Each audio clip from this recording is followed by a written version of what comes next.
ताज्या घडामोडी आणि नवीन बातम्या पाहण्यासाठी आमचं मी साक्षीदार हे चॅनल सबस्क्राईब करा। नवी मुंबई पोलीस आयुक्तालय कार्यालयाअंतर्गत मध्यवर्ती पुरावा व्यवस्थापन कक्षाचे उद्घाटन आज रविवारी राज्याचे उपमुख्यमंत्री तथा गृहमंत्री देवेंद्र फडणवीस यांच्या हस्ते पनवेल तालुका पोलीस ठाण्याच्या आवारात करण्यात आले। यावेळी बोलताना राज्याचे उपमुख्यमंत्री तथा गृहमंत्री देवेंद्र फडणवीस यांनी सांगितले की महाराष्ट्राला नव्हे तर संपूर्ण देशाला मार्गदर्शक ठरेल असे नवी मुंबई पोलीस आयुक्तालय कार्यालयाअंतर्गत मध्यवर्ती पुरावा व्यवस्थापन कक्ष उभारण्यात आले आहे। तसेच यावेळी NRI पोलीस ठाणे व तळोजा पोलीस ठाणे येथील पुरावा व्यवस्थापन कक्षाचे देखील ऑनलाईन प्रणालीद्वारे उद्घाटन झाल्याचे त्यांनी सांगितले। उद्घाटन झाल्यानंतर उपस्थित मान्यवरांकडून या कक्षाचे कामकाज, केस पेपर रूम, रेकॉर्ड कक्षाची पाहणी तसेच पैरवी कक्षाचे कामकाज, सायबर सेलच्या कामकाजाची पाहणी करण्यात आली। डायल 112, आय बाईक, यथार्थ नेल्सन सिस्टीम, जागरूक नवी मुंबईकर, cyber FIU, woman help desk, traffic help desk या स्टॉलचा या ठिकाणी समावेश होता। गुन्ह्यातील मुद्देमाल हा पोलीस ठाण्यातील मुद्देमाल कक्षामध्ये ठेवला जात असतो, परंतु पोलीस ठाण्यात पुरेशी जागा नसणे, मुद्देमाल खराब होणे, ओला होणे यासारख्या अनेक समस्यांमुळे मुद्देमाल योग्य पद्धतीने न्यायालयासमक्ष सादर करण्यात अडचणी निर्माण होत असत। हा सर्व मुद्देमाल पोलीस ठाण्यातून स्वतंत्र ठिकाणी अत्याधुनिक तंत्रज्ञानाचा वापर करून ठेवल्यास जागेची, वेळेची व मनुष्यबळाची बचत होऊ शकते। या उद्देशाने नवी मुंबई पोलीस आयुक्त मिलिंद भारंबे यांच्या मार्गदर्शनाखाली मध्यवर्ती पुरावा व्यवस्थापन कक्षाची संकल्पना राबवण्यात आली असल्याचे राज्याचे उपमुख्यमंत्री तथा गृहमंत्री देवेंद्र फडणवीस यांनी सांगितले। तसेच आगामी काळात अंमली पदार्थ विरोधात मोठ्या प्रमाणात कारवाई करण्यात असल्याचे त्यांनी सांगितले। यावेळी नवी मुंबई पोलीस आयुक्त मिलिंद भारंबे यांनी सांगितले की पोलीस खात्यातील कामाचा वाढता ताण व अपुरे मनुष्यबळ यातून मार्ग काढत नवनवीन संकल्पना राबवून परिमंडळ 1 व 2 या स्तरावर अशा प्रकारचे उपक्रम सुरू करण्यात आले। यामुळे पोलिसांना मोठा फायदा होत असल्याचे त्यांनी सांगितले। अभी जो आपने देखा होगा कि 1 साल में नवी मुंबई पुलिस ने जितनी भी नारकोटिक्स के खिलाफ कार्रवाई की है, खास करके जो अफ्रीकन नेशनल्स गलत तरीके से गलत इलिसिट ट्रेड्स में स्पेशली नार्को बिजनेस में जो है उनके ऊपर इतनी बड़ी पैमाने पे कार्रवाई की है। उसमें डिपोर्टेशंस हुए हैं, उनको अपने अपने कंट्रीज में वापस भेजा है और जिनके पास नार्कोटिक्स मिला है उनके ऊपर क्रिमिनल प्रोसिक्यूशन लगा के अभी सारे के सारे जेल में बंद है। अभी जितने भी बचे हुए हैं उनका हम सेंसस करते रहते हैं, उनको रेगुलरली पीरियोडिकली हम चेक करते रहते हैं। मोस्ट ऑफ देम अभी जो है वो बोनाफाइड है, फिर भी अगर उसमें से कोई गलत ट्रेड में अगर हमको मिलता है तो उसके ऊपर हम कार्रवाई करेंगे। बांग्लादेशी जो घूम रहे हैं तो हम उनको आपके हर एक पुलिस से इनपुट देते हैं लेकिन वो कार्रवाई नहीं करते। बांग्लादेशियों के खिलाफ भी बहुत बड़े पैमाने पे नवी मुंबई पुलिस ने कार्रवाई की है।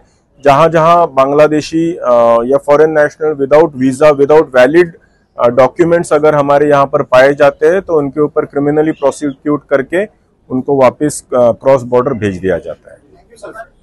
आज ये ओपनिंग हुई है, सर क्या इसका उपयोग हुआ, किस तरह से? महाराष्ट्र पुलिस का इम्पोर्टेंट जो गोल है दैट इज मिशन कन्विक्शन, ताकि जो कंप्लेनेंट है उसको हम न्याय दे सके, जो आरोपी है उसको कन्विक्शन तक पहुंचा के। इसके लिए जो भी इनिशिएटिव्स हमने नवी मुंबई पुलिस में लिए हैं, जैसे नेल्सन सिस्टम है, इन्वेस्टिगेशन बाइक है, यथार्थ सिस्टम है, पैरवी सिस्टम है, उसमें 2 चीज़ें और हमने ऐड की है अभी, that is the evidence management centre end evidence dispatch vehicle.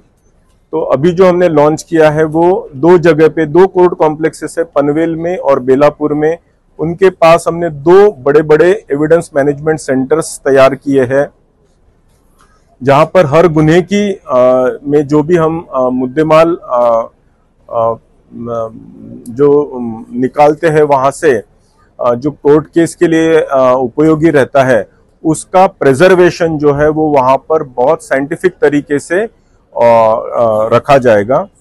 और इन सारी चीजों का इंटेग्रिटी मेंटेन करने के लिए, चेन ऑफ कस्टडी मेंटेन करने के हिसाब से हर लेवल पे इसका QR कोडिंग किया है। जो QR कोडिंग में ये सारा डेट टाइम स्टैम्प बोलो या जियो स्टैंपिंग बोलो, हैश वैल्यू निकाल के ये सारी चीजें इमीडिएटली सेंट्रलाइज सर्वर में भी चले जाएंगे। और इस तरीके से इसका उसका एविडेंस का इंटेग्रिटी है उसको हम सिक्योर कर रहे हैं और प्रिजर्व कर रहे हैं। इसी साथ जो एविडेंस डिस्पैच वैन है इसमें भी हमारा जो घटनास्थल से जो हम मुद्देमाल निकालते हैं और जिसको हम पैकिंग सीलिंग करते हैं वो एक इंटीग्रेटेड चेन ऑफ कमांड के तहत एक सिंगल वैन हमारी सारे पुलिस स्टेशंस में घूम के फॉरेंसिक सायन्स लॅबोरेटरीज तक पहुंचाएगी. वाहनं पडलेली असायची मात्र तुम्ही त्याला एक सेंट्रलायझेशन केलेलं आहे ते अभियान कशासाठी? सो ह्या आपले जे वाहनं ज्यांनी ऍक्च्युअली डिफेसमेंट होतं पोलीस स्टेशनचं खरं जे आपल्याला लोकोपयोगी friendly people friendly police station वाटायला पाहिजे. त्यामध्ये पोलीस स्टेशन मध्ये जर आपण बघितलं तर एवढा कचरा आपण त्या परिसरामध्ये आपल्याला दिसतो. गाड्या आणि गंजलेल्या गाड्या, धूळ खात असलेल्या गाड्या किंवा आतमध्ये पण तो मुद्देमाल इतक्या मोठ्या प्रमाणावर हा मुद्देमाल ठेवलेला असतो जो म्हणजे ऑलमोस्ट आय वुड से की खूप खूप दाटीने ठेवलेला असतो ज्याला शोधणं पण अत्यंत डिफिकल्ट होत असतं. तर आता ह्या सर्व मोहिमेमुळे पोलीस स्टेशनचा संपूर्ण परिसर आपण परिसरातल्या सर्व गाड्या आपण तळोजाच्या सेंट्रलाइज्ड मुद्देमाल सेंटर म्हणजे एव्हिडन्स मॅनेजमेंट सेंटर जे आहे तळोजाचं आउटडोअरचं त्या ठिकाणी जवळजवळ 50,000 स्क्वेअर फुटावर आपण तिथलं तळोजाचं हे एव्हिडन्स मॅनेजमेंट सेंटर तिथे पण केलेलं आहे. जिथे सर्व प्रकारच्या गाड्या आणि जे बाह्य स्वरूपाचे जे मुद्देमाल असतात ते त्या ठिकाणी अगदी सायंटिफिक पद्धतीने त्या ठिकाणी त्याची जोपासना करणार आहोत. या पोलीस आयुक्तालयामध्ये राबवलेत नेल्सन सिस्टीम पासून ते ही पैरवी आणि या सगळ्या गोष्टी आणि आजचे हे 2 उपक्रम. या सर्व उपक्रमासाठी शासनाकडनं किंवा गृह विभागाकडनं आपल्याला काही आर्थिक मदतीची मिळते की नाही मिळत आहे? सो सुरुवातीला बेसिकली आपण पायलट स्वरूपामध्ये काही गोष्टी आपण सुरू केलेल्या आहेत. काही त्यामध्ये शासकीय फंड होता, काही लोकांचा सहकार्य आणि सहभाग सुद्धा त्या काही इनिशिएटिव्ह मध्ये CSRचा सुद्धा पार्ट होता. पण as a proof of concept आपण आता हे सिद्ध केलेलं आहे अनेक महिन्यांच्या ऑपरेशन्स नंतर की हे सर्व जे इनिशिएटिव्ह आहेत हे यशस्वीरित्या आपण व्यवस्थितपणे रोल आउट करू शकतो. म्हणून माझ्या मते आपण बघितलं असाल की माननीय DCM सरांनी आणि DGP मॅडमनी या गोष्टी आपल्याला महाराष्ट्राच्या इतर युनिट्स पर्यंतही पोहोचवण्याचा प्रयत्न